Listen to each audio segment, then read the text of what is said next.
When a man starts to wake up, he naturally pulls away from the crowd. Not because he hates people, not because he feels superior, but because the usual ways of living stop making sense. The noise that once entertained him now feels hollow. The conversations that once filled his hours now sound like echoes with no substance. The endless chase for approval, for success, for belonging, it loses its grip on him. He doesn't withdraw out of anger. He doesn't retreat to punish the world. He simply sees too clearly to continue pretending. And so, without fanfare, without resistance, he begins to walk alone. At first, this confuses him. He wonders why the same pleasures don't satisfy him anymore, why gatherings leave him restless, why the talk of promotions, possessions, and gossip no longer holds his attention. He still shows up. He still listens. But something has shifted. He notices how much of life is a performance, how people laugh to be accepted, how they hide behind busyness, how they run from silence as though silence were dangerous. And once he sees this, he cannot unsee it. Awakening always carries a cost, and the cost is separation. People still wave, they still invite him, they still talk as they did before. But he no longer responds as they expect. He doesn't join in complaints he doesn't feel. He doesn't laugh at jokes that don't ring true. He doesn't nod along to beliefs he no longer shares. And without any confrontation, without any rejection, distance grows. This is not loneliness. It is solitude. It is the space between the man he once was and the man he is becoming. At first, it feels uncomfortable. He remembers the old belonging, the easy laughter, the sense of being part of something. But slowly he notices that what he thought was belonging was often just conformity. What he thought was connection was often just distraction. And when he lets it fall away, what remains is something quieter, but also more real. He discovers a truth most never realize. Much of human connection is built on habit, not depth. People gather to pass time, not to share truth.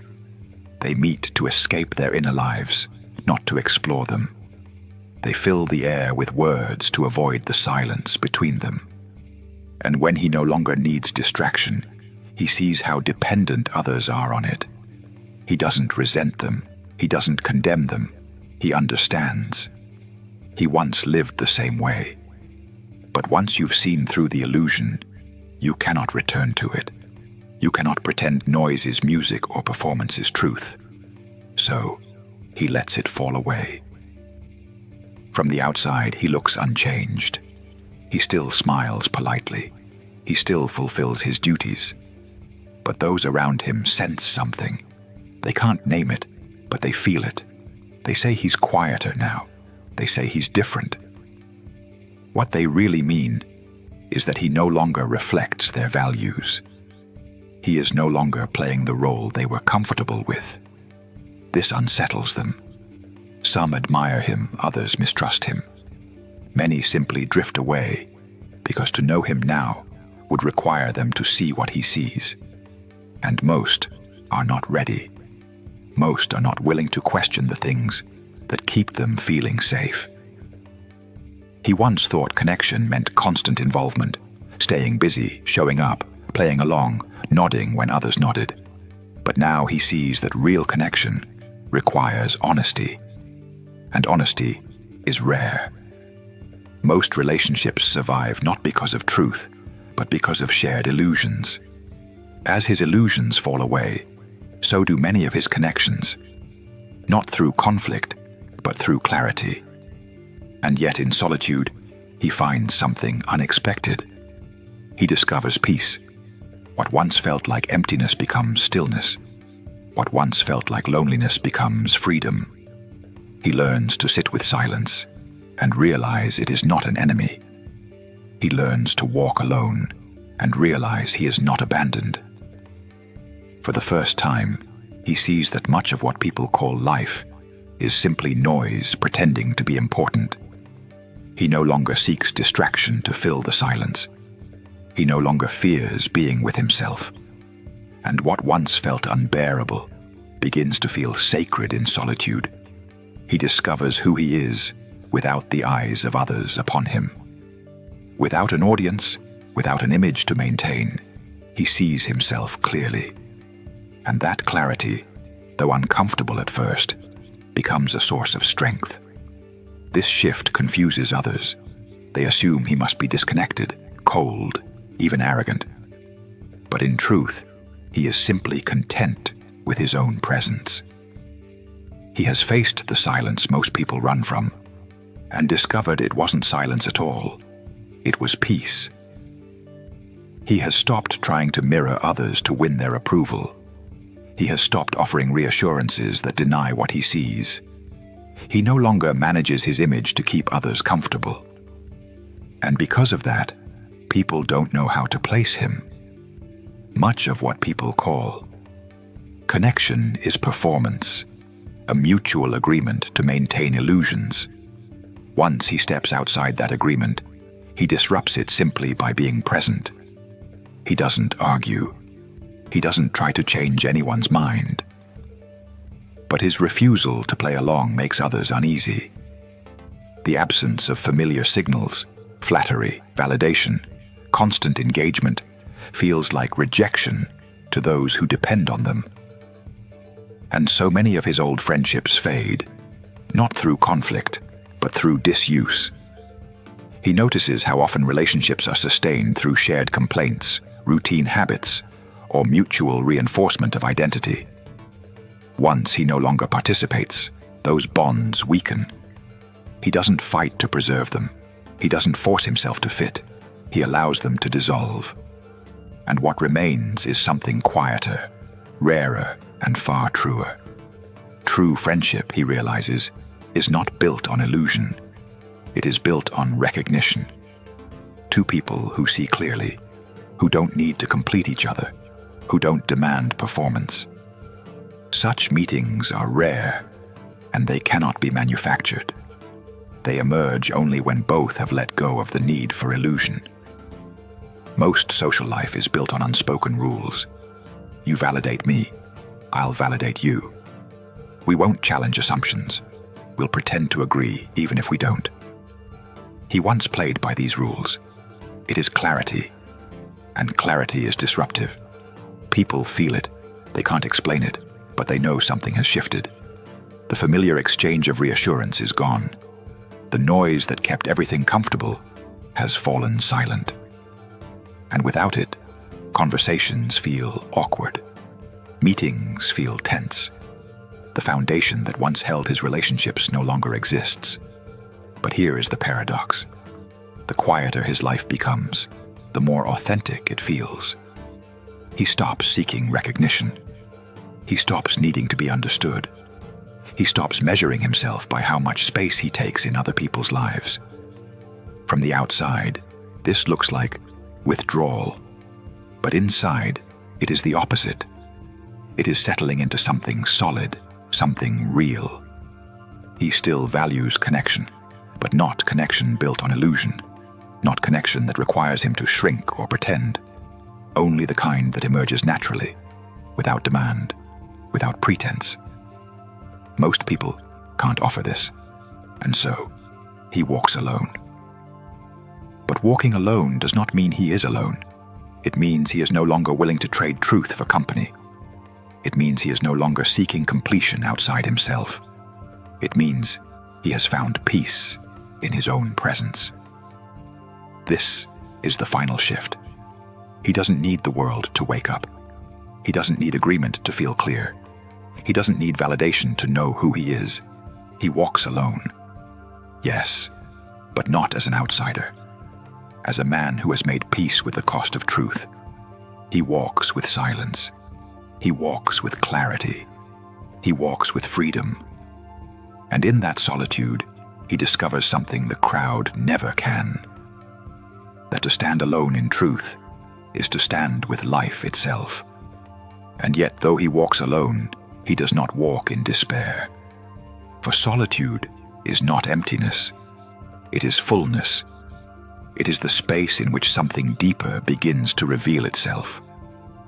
The man who no longer depends on the approval of others begins to hear what he had always drowned out, the quiet voice of his own being. It is subtle, like a whisper at first. It speaks not in sentences, but in feelings, a pull here, a resistance there, a sense of when something aligns and when it does not. Most people never notice it, for their lives are filled with too much noise. But when the crowd falls away and the man walks alone, the whisper grows clearer. This is intuition. This is the wisdom that waits in silence. He begins to see that much of his old life was a bargain against himself. He agreed to things he did not truly believe. He smiled when he was not happy. He worked jobs that drained him just to fit the mold. And he played roles that kept him safely hidden. But in solitude, all these disguises crumble. He stands before himself naked. And though it is uncomfortable, it is also liberating. For the first time, he sees his own face without the mask. He feels his own life without the constant pressure to please. And though it is raw, it is real. He realizes he would rather live with the discomfort of truth than the ease of illusion. The man who walks alone also notices how life itself responds to his solitude. When he no longer chases, opportunities appear without forcing. When he no longer begs for attention, genuine connection comes on its own. When he no longer fears silence, creativity blossoms in ways he never imagined. The same silence that others flee becomes the very wellspring of his strength. Stories, ideas, insights, they rise like spring water from within, and he understands something he never grasped before. That much of life comes not from control, but from surrender. He no longer needs to shape everything with effort. He allows life to shape him. And in this allowing, things fall into place with a strange and quiet elegance. Of course, not everyone understands this. To the crowd, his life now looks uncertain. He seems less ambitious, less eager to prove himself.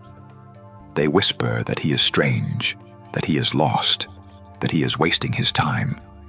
But he sees what they cannot, that they're rushing, they're striving. Their constant need to prove themselves is itself a trap. The crowd runs in circles, chasing what they never truly reach. And while they run, he walks slowly alone.